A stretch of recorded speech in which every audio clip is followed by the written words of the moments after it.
Welcome to your Farm and Home Show. My name is Joanna Coles, and this morning we're visiting with Dr. Amanda Gumbert. She's with the University of Kentucky, Extension Specialist for Water Quality. And today we're going to talk about a conservation practice. We are going to talk a little bit about vegetative buffers or conservation buffers.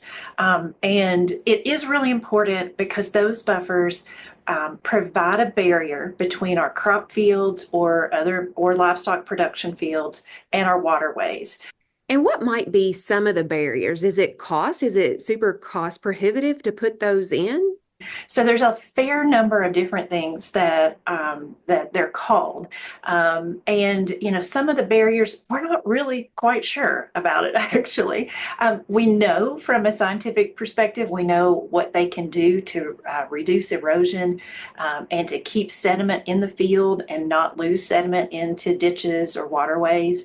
And so those are all good things for water and good things for production.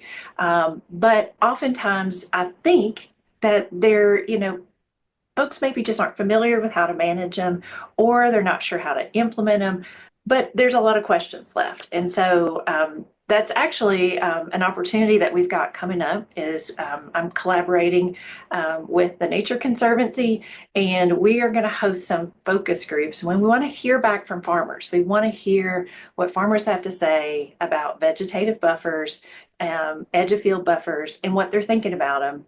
What are the barriers for them to put them in place and use them as a conservation practice? So they can look a variety of different ways. It can be grass, which is pretty common when we use filter strips. Those are often just kind of fescue-based strips, but we can also use other native grasses or prairie plants that are blooming plants and can kind of double as wildlife habitat.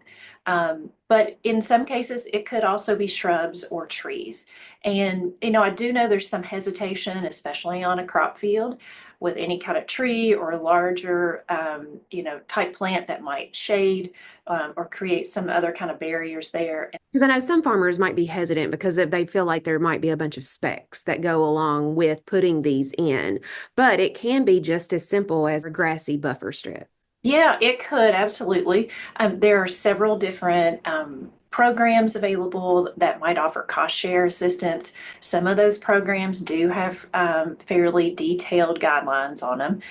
And so that might be some of the hesitation is somebody might think, you know what, I have to go through all these steps to put these in. Maybe I'm not real interested in doing that. But again, this is what we're trying to get at. We're trying to figure out what are those barriers, what are the hesitations, what questions do farmers have?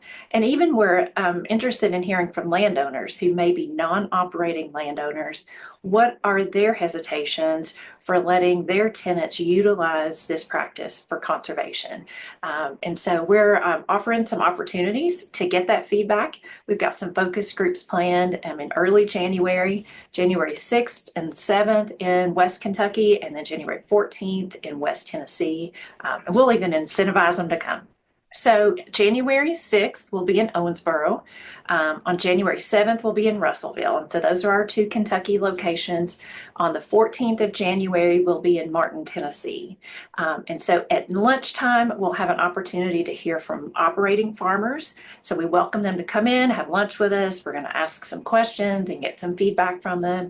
And then in the evening, there's an opportunity for non-operating landowners because oftentimes we know the landowner is going to have the ultimate say in what practices are used on the farm. So both of them will serve a meal, have some conversation, and then we've got a gift card incentive. But we do want to hear back from them and figure out, are there ways that we can tweak conservation programs to better serve the farmer, the landowner, as well as soil and water resources.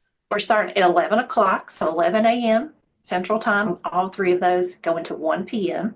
and then 5 to 7 in the evening. We've got an online registration form. We want to make sure we've got enough food available for everybody.